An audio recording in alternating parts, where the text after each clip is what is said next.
good evening guys. Welcome again sa ating weekly webinar brought to you by Tickmill and of course our community, Asasi Crypto and Forex community. Para doon sa mga bagong pasok pa lang sa ating Asasi Crypto and Forex community, make sure lang na meron na kayong register na kayo sa Tickmill para masama namin kayo sa exclusive GC na almost daily, every day meron tayong charting na guide pattern para alam nyo kung saan possible na papunta ang market. Probability lang po ito, hindi tayo 100%. Wala tayong 100% assurance. And good thing is ngayon gabi is a continuation ng ating price action. So sino dito yung naka-attend ng candles natin tsaka trend line? Kahit yung candles lang last week kung hindi ako nagkakamali. Can you type 1 kung naka-attend kayo last webinar?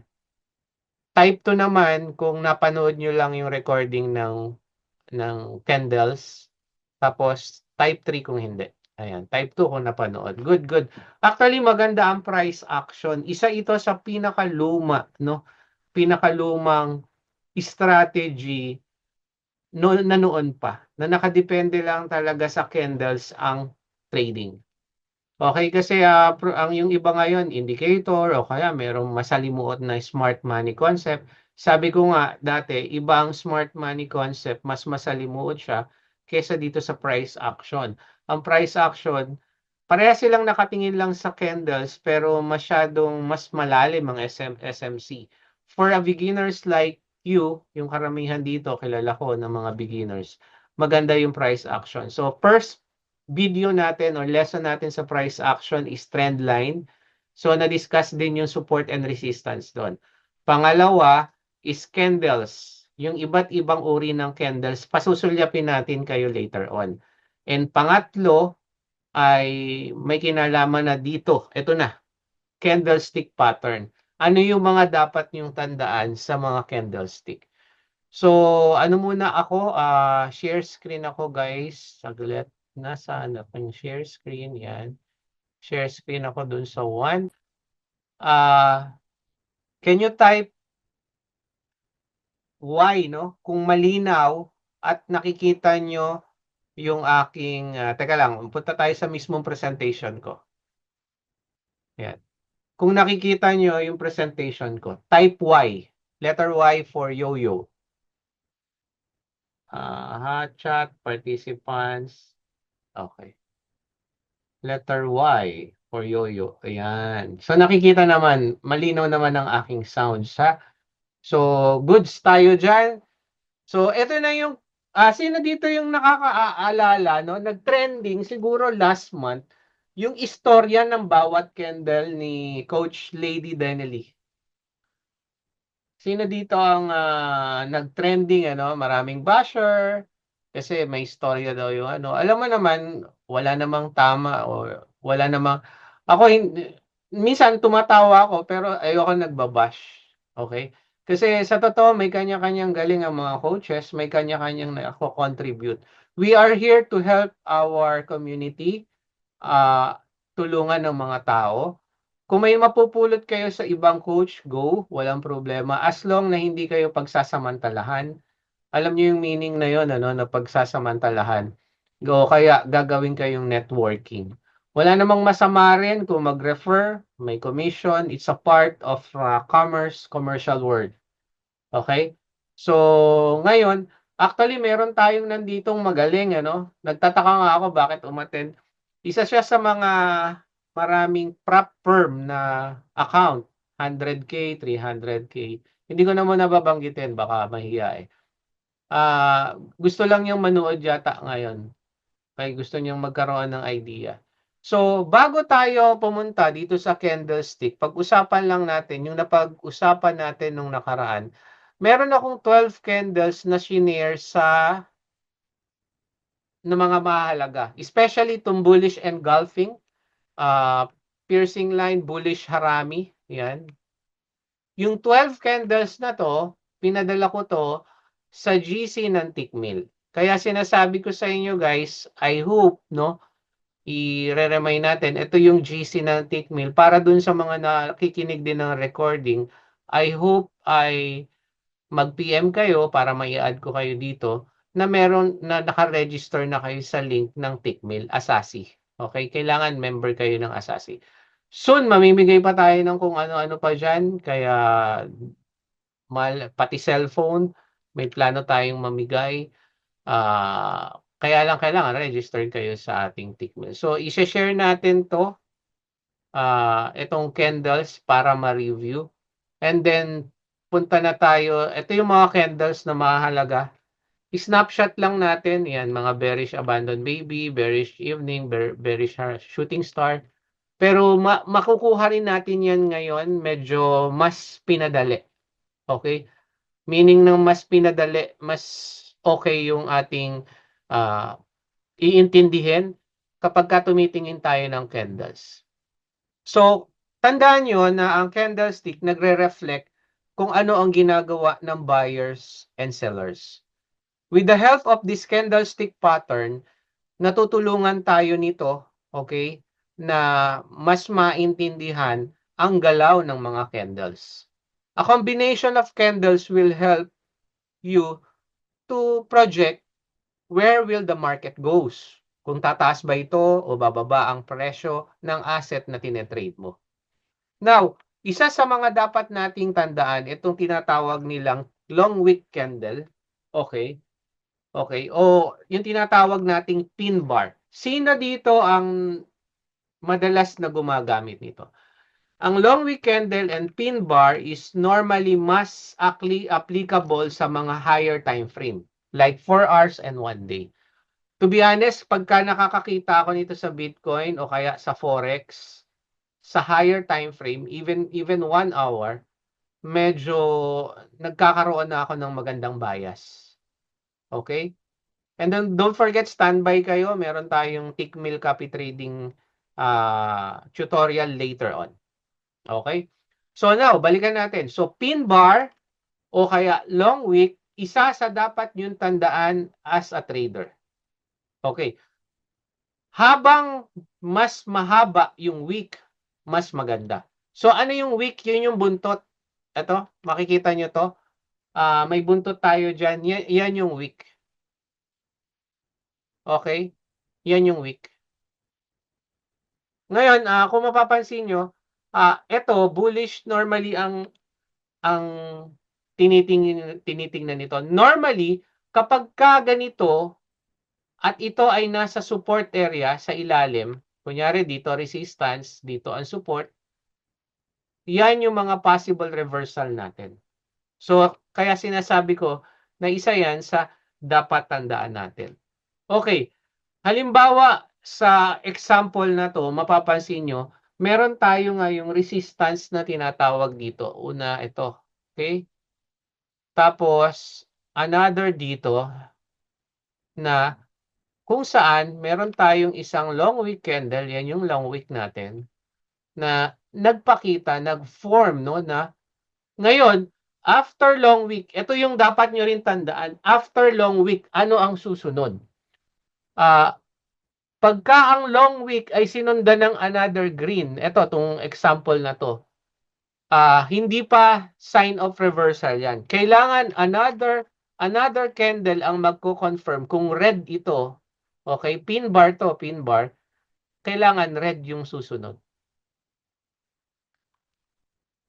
Tandaan niyo yan, guys, ha? Importante yan. Kasi minsan dyan nadadala rin yung iba. Ngayon, what does the wick candles tell us? Okay, the buyers in control dito sa area na to, pero nag-failed sila dahil sa long wick na yan. Hindi nila na-push ang price kasi kung maaalala nyo, di ba, ang nangyayari dyan, pinush nila ang price pataas, okay, pero bumagsak pa rin siya, kaya siya nagbuo ng isang mahabang wick dito. Nakakasunod, guys? Okay, kung nakakasunod, can you type 7 please? Gusto ko lang makita kung nakakasunod. So, long wick candle, pin bar candle, saan area dapat nyo siya nakikita? Nakakasunod ba? Can anyone type 7 kung nakakasunod? Okay. Sino pa? Isa lang po ang nakakasunod. Okay, good. May dalawa, may tatlo. Okay, so yung long week candle, napakahalaga na silipin nyo sa area ng support and resistance. Bigyan ko kayo ng example. Pansinin nyo ito yung ating possible resistance. Tignan nyo to, medyo mahahaba rin yung buntot. Mahahaba rin yung buntot. Ito, doji yan na i-consider natin sa pamilya ng mga long week. Okay? Pero pansinin nyo, nagkaroon ba ng reversal? Hindi. Nagtuloy-tuloy. Mamaya, meron pa tayong isang key points na dapat tandaan dito. Okay. Pero ang tandaan nyo ngayon, long week candle, sa area ng support and resistance. Klaro tayo dyan. So, lipat tayo sa susunod. Kasi marami pa tayo. So, candlestick patterns can form of key level as a result of profit taking, new position being open, or combination of both occurred. So, ano yan? Candlestick formation psychology yan. So, yan yung mga key level natin. So, another example ng isang long week na makikita nyo is dito sa example na to. Ito ay isang long week, okay? Isang mahabang week. Ang result niyan, bumaba muna ang presyo, okay, pero umangat siya, kaya gumawa siya ng isang green candle, pin bar, or long wick. And that's a possibility na magkaroon na tayo ng momentum loss. Yan nga, smaller candle siya. Ito muna, big candles, momentum loss. Later on, makikita niyo yung momentum loss na yan. Ano ba yung ibig sabihin? Okay? So, ulitin ko, support and resistance area. O ngayon, ganito. Yung iba, hindi gumagamit ng support and resistance. Ano ginagamit nila? Trend line, horizontal, o kaya gumagamit sila ng supply and demand zone. Pwede rin yun. Okay? Meron tayong yung favorite natin na fluid SMC, no? Nagsusupply and demand zone siya. Pwede rin yun. Now, next na dapat natin tandaan, nasa type 2 na tayo, inside bar. So, a candlestick where its high and low are contained within the high and low of the previous candle. Pasimplihin lang natin yan. Ano ba ang inside bar? Mas maliit yung body ng pangalawang candle. Okay? Mas maliit ang body ng pangalawang candle. Body ang tinutukoy ko, guys, ha? Body. Hindi natin pinag-uusapan dito ang wick. Minsan, merong ganyan yan, pero consider pa rin yung inside bar candle. Pero to be honest, hindi ako ganong gumagamit nito, pero kasama yan sa mahalaga sa candlestick. Bakit hindi ko ginagamit yan? Sinisilip ko yan, pero lagi ako nag-aabang din ng another confirmation. Okay? So, katulad nito, inside bar ito. Pero kung titignan mo, meron siyang mahaba-habang wick dito. So, one wick sticking out. Ito yon. So, consider natin yan doon sa long wick candle na lumabas yung, kahit nga ito wick is sticking out. Tapos, ito naman, makikita nyo yung body ng susunod na candle, ito. Okay? Yung body ng susunod na candle ay mas maliit. Actually, ito rin. Inside bar din yan. Okay? So, isa yan sa dapat mong tandaan. Kapansin-pansin din, nasaan siya? Nasa resistance area. Okay? Nasa resistance area rin siya. Okay. Inside bar means price failed to make higher high, which shows a momentum loss. Nagkakaroon na ng momentum loss. Kaya sa pagbasa pa lang ng candle na sunod-sunod, kapag ka nakikita nyo, lumiliit na ang mga candle, nagkakaroon na ng momentum loss yan. Okay? So, dyan na tayo pupunta sa momentum candle. Okay, where the body is bigger than the previous. Ito naman, momentum naman. Kabaliktaran naman nung kanina. So, yung body niya, mas malaki dun sa first candle. Pero tandaan nyo, saan nangyayari ang mga ito? Nangyayari lang yan, guys, doon sa trend line nyo, sa key points nyo, sa point of interest na tinatawag o pasimplihin na natin doon sa support and resistance area. So, kapag ka nakakakita kayo ng maraming rejection tulad nito, yan, mapapansin nyo yan, puro ano yan, weak, sticking out, weak, sticking out, weak, sticking out, o yung tinatawag kong doji candles, yan, doji candles. Saang area yan? Saang area yan? Sa resistance area. Kung makikita nyo dito, yung momentum candle, yung malaking ito. Yung malaking ito ang momentum candle. From green, okay, nagkaroon tayo ng maliliit na candle, doji, naka-stick out. Nagkaroon tayo ng momentum candle. Ang tawag ng iba dyan, engulfing candle. Okay? Para mas simple, engulfing candle, pwede nyo yan. Kasama yan sa pinag-aralan natin last. Okay, dahil dyan, nagkakaroon na tayo ngayon ng yung momentum candle na yan, possible reversal na. Saan nyo nakita yan? Nasa resistance o support area. Yung multiple candlestick rejection, yan na yung more than 1 week candle, makikita nyo nire-reject niya at the same time. Okay, kung makikita nyo, ito multiple yan, multiple, pagkatapos merong isang long wick pa sa dulo. Ngayon, meron din bang momentum candle yan? Meron din. Kung mapapansin nyo, mas malaki yung ating red candle body. O tinatawag din yung engulfing candle. Tandaan nyo guys, isa sa pinakamahalaga yung engulfing candle kapag tumitingin kayo. Kung mapapansin nyo rin ito, engulfing candle din yan. Kahit may wick yan, bakit? Makikita nyo, mas malaki yung body nito. And then, sa bagay, ito pa lang yung start ng resistance. So, hindi mo pa masasabi. Mapera kung merong area dito na magsasabi sa inyo na resistance na yon.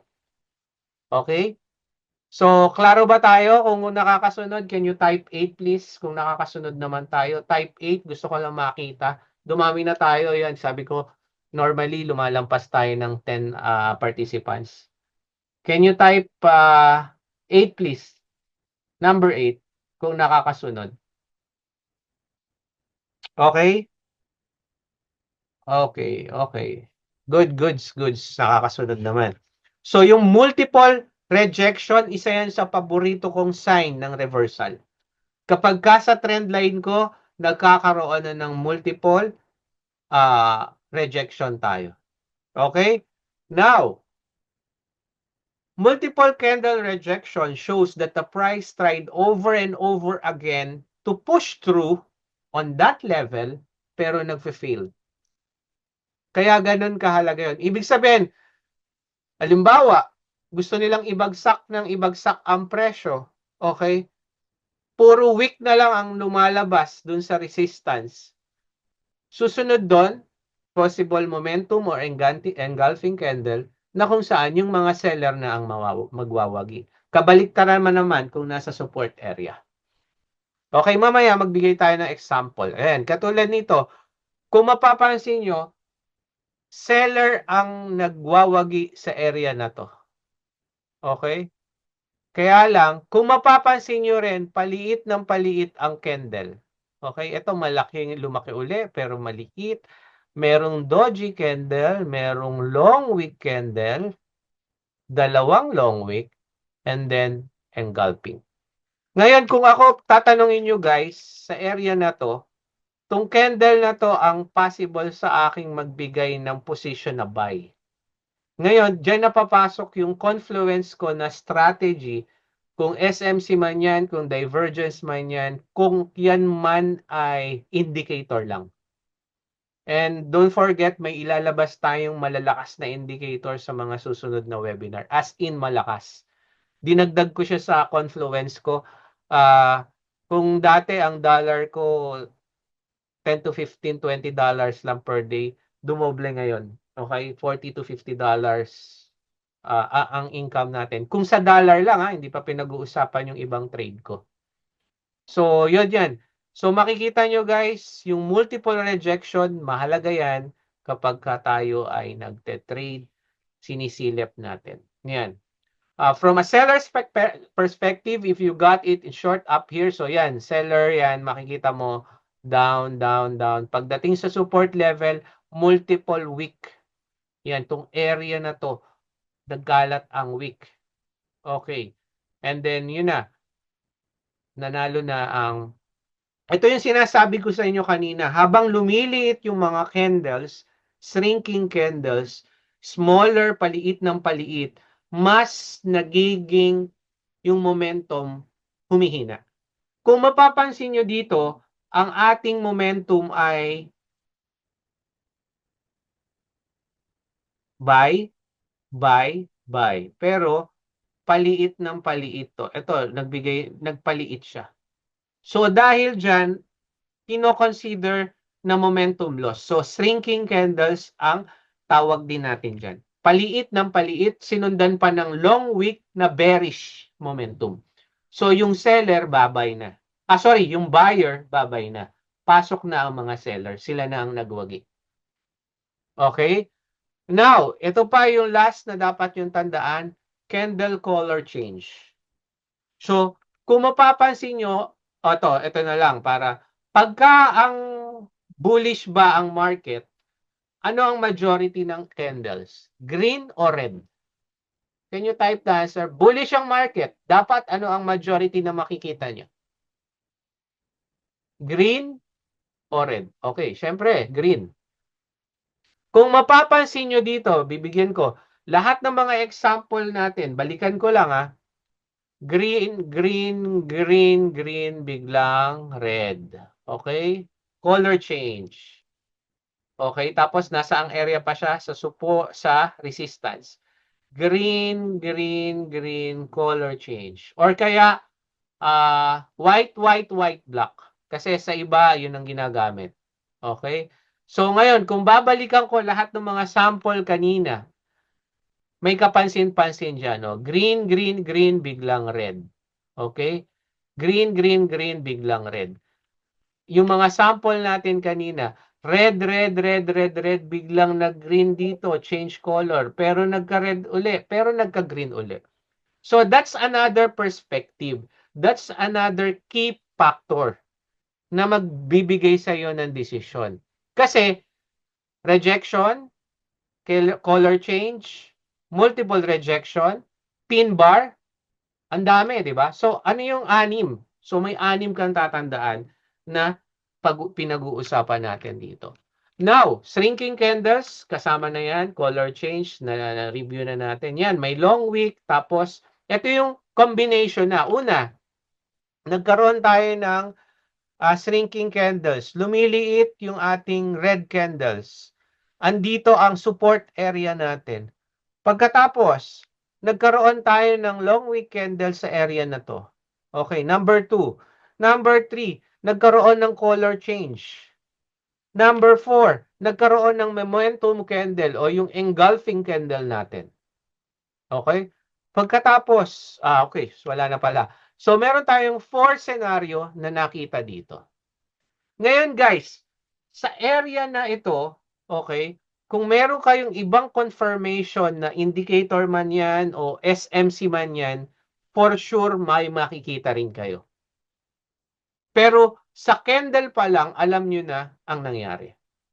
Malakas to guys, to be honest. Isa to sa mga strategy. Kasama to actually sa strategy na na mas ina-apply ko ngayon. Dati kasi nakarely ako sa SMC, sa indicator, not the candle itself. Pero ngayon, more on price action din ako. Okay? So kung makikita nyo, possible niyan, kung sa lower time frame, 1 day kasi ito possible niyan, merong fair value gap din yan. Okay? Meron din yang market structure shift na tinatawag. So, yan ang mga possibility niyan. Okay, now, ito example, nagkaroon ng long wick, nagkaroon ng multiple candle rejection, nagkaroon ng inside bar, mas maliit, no? Actually, change of momentum na yan, consider na shrinking candles din to. Okay? Nagkaroon din tayo ng color change. So, ano susunod? Reversal na. Okay? Ito naman, yung next natin, yung panibago namang pagbagsak niya, merong long wick candle. So, tandaan nyo, kapag nagkakaroon ng sticking out ng wick kasama yan. Color change, inside bar, lahat na. Okay, ito yan. Isang example nito, shrinking candles. Paliit ng paliit yung candles, big, smaller, mas smaller. Nagkaroon pa ng wick na sticking out. Hindi siya masyadong long wick, pero kung makikita nyo, it's a reaction sa support and resistance natin. And then, nagkaroon pa ng color change. Pagkatapos ng color change, nagkaroon pa ng inside bar at sinundan ng momentum candle. Yung momentum candle na yon ang magiging confirmation mo na pwede nang pataas ang market. Kaya 'di ba sabi ko sa inyo kanina, hindi porket nandito sumundot na ng wick sa support or resistance mo, pwede ka nang mag-entry. Kailangan abangan mo yung susunod na candle nun kung reversal na ba. Ganyan kahalaga yung engulfing candle o momentum candle. Pero ito, hindi to engulfing tong area na to. Actually, inside bar to. Okay, now, yan ang tandaan nyo. Candles are reflection of what buyers and sellers are doing. Use candlestick in combination ng support and resistance. Okay? The longer the wick, it is better. Multiple candles rejecting area, isa rin sa masarap i-trade yan. Engulfing or momentum candles. Yan yung sinasabi ko sa inyo. Yan yung mga engulfing and momentum candles. Long wick. Okay? Kung sa example na to, iisa-isahin natin yan. Una, shrinking. Okay? Shrinking candles. Paliit ng paliit dito. Nagkaroon tayo ng momentum candle or engulfing. Tapos, puro rejection tayo dito sa area na to. Okay? Although hindi pa umangat, nagtuloy-tuloy yan. Nagkaroon na ng pullback na tinatawag. Pero pinakamagandang entry dito sa area na to. Okay? So, yan ang tatandaan natin. So, importante yan, resistance, engulfing, and candle. Okay, so ito, ibibigay ko sa inyo to guys, para doon sa mga nasa tick mill natin. So, I hope naka-join na kayo dito kasi ibibigay natin lahat to now. Ipapasko tong candlestick 101 na to, pattern na napakaganda. Okay? Para magkaroon kayo ng idea. So don't forget yung mga hindi pa naka-register sa Tickmill, dapat naka-register na. So ito lahat 'yan. So ang gagawin lang natin is tatandaan nyo yung key factors natin. Long wick candle, inside bar candle, momentum candle, multiple candle rejection, shrinking candle o paliit-liit ng candles and color change. Now, maggagawa ako ng support and resistance, guys. Okay, magkakaroon tayo ng hindi parang game, okay? Coach, Ma'am Elsa, yes. Pa-message sa akin later. Actually, meron akong goal dito. Kung makikita niyo yung trend line ko sa gold, ganyan. Kasi nagganyan na siya. Okay. Para siyang channel. Gumagamit ako ng channel kasi nag-Elliott wave ako. Sige Ma'am Elsa, i-add kita para hindi na ano. Add.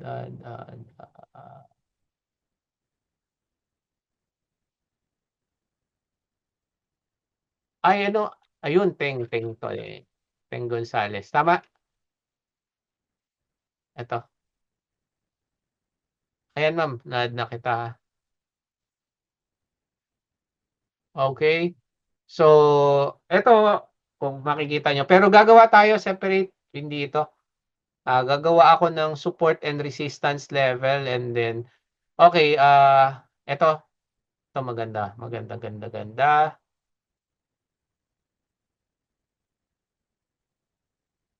Ito yung silipin natin kung ano yung mga nakikita natin dito, guys, ha? Ay.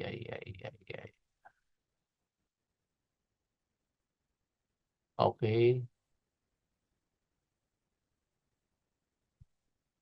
Save as ko lang to na. Hold line. Okay. Okay, now. So, okay. So, nakita ko, gumawa ko ng trend line. Ngayon lang, so, pwede nating i-trade to kung sakali. Ngayon, guys, doon sa, sa anim na key natin, gusto kong sabihin nyo ngayon kung ano yung nakikita nyo dito. Okay? Ano yung nakikita nyo ngayon na rejection dun sa mga pinag-usapan natin? Sige nga, can you type any answer? Nag-reject siya eh. Bakit siya nag-reject? Number one, pin bar, tama? Sir Russell, Sir, sino nga ba to? Sir Roy? Okay. Okay, support, good. Nasa support area tayo. Meron pa ako nakikita. Nagkaroon ba ng pagliit ng candle?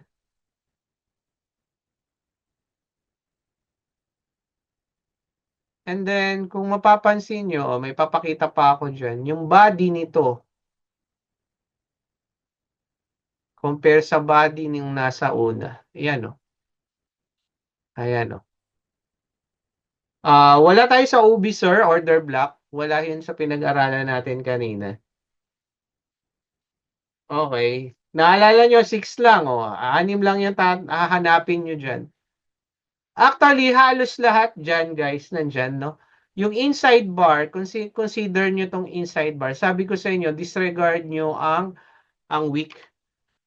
Tong candle na to, okay, tanggalin ko to Okay. Tong candle na to, masyado siyang malaki, no? Right? Tapos, sinundan siya ng maliliit lang na candle. And then, multiple rejection. Correct? Ayan, multiple rejection. And then, ito yung engulfing o momentum candle natin. Yung green na yan yung momentum candle natin. And then, boom, angat. Okay? Sa pinakasan, hanggang saan ang angat niya? Ang angat niya ay hanggang sa ating last natin, higher high. Okay? So, kung ititipi mo 'yan, kung dito kahit dito ka pumasok, medyo late na, pasok ka pa rin, income ka pa rin. Okay? Nakasunod ba? Okay, pili tayo ulit. At least kita mo ang unang nasagot nyo, dalawa biglang sumagot, pin bar, nagkasabay sila. Malakas talaga pin bar, no? Okay, ito naman tayo. Dito lang tayo dito. Gawa ako ulit ng resistance naman. Gusto ko ito ang gawin kong resistance. Okay. Dito muna tayo sa una kong bibilugan yung bagsak na to. Ano nakikita nyo dito, guys? Can you type? Anong nakikita nyo? Una, ano? Walang makasagot. Okay, anong tawag daan sa malaki na yan na candle? Ito, tong candle na to. Nice engulfing. O kaya momentum candle. Bearish engulfing. Goods. Okay. Ngayon, yan lang ang naging sign. Ngayon, paano natin, yung pagguhit ng resistance, ito resistance, inano natin yan sa trend line. Laging maghahanap ka lang ng dalawang i-connect na significant. Okay. And then, actually, ang magandang i-trade yan, yung ika-third touch na tinatawag. Kung mapapansin nyo, yan na yan, ika-third touch. Minsan mahirap kasing mahuli yung ika-second normally. Depende yan sa strat nyo. Pero kung ang nagsusupport and resistance ka lang. Kung mapapansin nyo rin to guys may ano ako. Okay. Kung mapapansin nyo rin, ayan para sa akin, ito yung pinaka parang liquidity niya kung tinitingnan. Okay. Ngayon, yung mga nagpa-pattern dyan, Head and Shoulders, hindi buong buo. Hindi buong buo. Ito lang yung liit niya. Pero kung babalikan natin, ito pwede mo makuha yung short niyan. Ito pwede mo makuha ang ito ang haba na nito eh para sa akin. Ito talaga makukuha mo. Okay, so ano tayo? At least na natututo tayo ngayon dito. Ngayon, dito tayo sa Bitcoin. Bitcoin naman tayo para naman maganda, ganda. Okay? Well, ano ba tong malaking drawing ko na to? Ayan yung monthly FPG ko. Okay. Now, sa Bitcoin naman tayo. Ito. Price is always going back and for the same level based on HTF, especially dyan. Yes, Sir Russell. Yan si Sir Russell, malakas yan, malakas yan. Guys, ang ating mga session kapag ka naaaral nyo, no. Ngayon, dito tayo, guys. Itong resistance na to, kuhanin lang natin. Okay, itong pagbagsak na to. Ano ang kapansin-pansin? Ayun, meron akong nakitang kapansin-pansin. Sagot, pakisagot. Ano yung mga nakikita nyo ngayon? Sa candle na yan, ang pagbagsak ng Bitcoin na yan. Ito, anong tawag natin dito?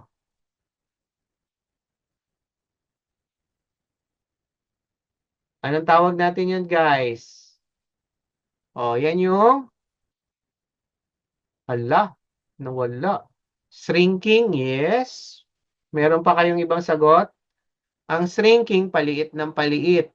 Mula pataas, pababa. Yun ang shrinking. Tawag dyan ay, pasok yan dito sa multiple candle rejection. More than one long wick rejection. Make sure nyo lang na meron din kayo nito. Kahit ito lang, tong list na to, maintindihan nyo na yan. Okay? And then, ayan, dyan na papasok yung ibang strategy nyo kung may alam kayo. Yan, FBG ay ginalang ng okay, hindi naman lagi. Ngayon, kahit ito lang, sabihin na natin guys dito, kahit ito lang, engulfing to. Okay, first engulfing, second engulfing. Ngayon, kung dito ka pumasok, for sure naman, hindi dito ang stop loss mo. Ang magiging stop loss mo, dito sa taas ng multiple rejection, somewhere here, sa 95. Kaya hindi ka hindi ka tatamaan ng stop loss mo. Pero ito yung first engulfing natin, ito yung second engulfing natin. Bagsak. Abot siya hanggang sa pinaka lower low natin. O higher low ba to? Okay. Sa recent low natin. Okay? Ito yung recent low natin sa poll. Ayan lang ang pinakamagagandang target nyo guys, yung recent high and recent low kapag ka magtitipi kayo. Okay? Depende yan sa inaaral nyo. Pero yan yung magaganda nating gawin. Kasi baka naghahabol kayo ng malaking risk-reward ratio, mawala pa yung pagkapanalo nyo. Okay? So, dapat ako nag-a-adjust ako ng stop loss ko. Ginagawa ko na siyang trailing stop na gain para mag-gain siya. Okay, now, kung klaro sa inyo itong napag-usapan natin ngayon, can you type yes kung klaro sa inyo? Type nyo lang yung yes. Klaro ba sa atin yung napag-usapan natin? Kung nasa 11 ang participants na gusto ko sanang sumagot, kung pwede. So, yes si Sir Roy, Sir RA is Rene ba to? Okay. Sir Migs, Sir Mac. Okay. Yes, yes, yes. Okay, so yun lang guys, no? Tapos standby lang kayo, meron pa tayong very very simple. Ano lang 'yon, 5 to 15 minutes later on, di-discuss natin yung copy trading sa Tickmill. So ngayon, I'm willing to answer all your question, baka may tanong kayo dito sa candlestick natin. So don't forget no, yung mga hindi pa nakapag-register kay Tickmill, yan, register na tayo ito. Okay? sinubmit na natin lahat ng mga exclusive natin na mga mahalaga sa candlestick pattern. Okay, thank you guys. So, kung klaro naman sa inyo lahat, can you type 10 please kung klaro na tayo sa lahat? And we can proceed for our next tutorial video. Okay? So, thank you for watching guys. Please stand by. Pupunta tayo sa copy trading. So, para dun sa mga nanonood ng ating webinar, no? O ng recording ng webinar nito, don't forget, sana member na kayo ng Asasi Crypto and Forex community. At the same time, don't forget to register. Ito ginagamit natin, and good news, may mga good news tayo sa Tickmill. Mamaya meron tayong wait for another video, no, na pag-uusapan natin yung copy trading sa Tickmill, yung update kung paano kumita ng passive income. So again, thank you for watching for our weekly webinar brought to you by Tickmill and Asasi Crypto and Forex Community. Maraming salamat sa inyo guys. Good evening.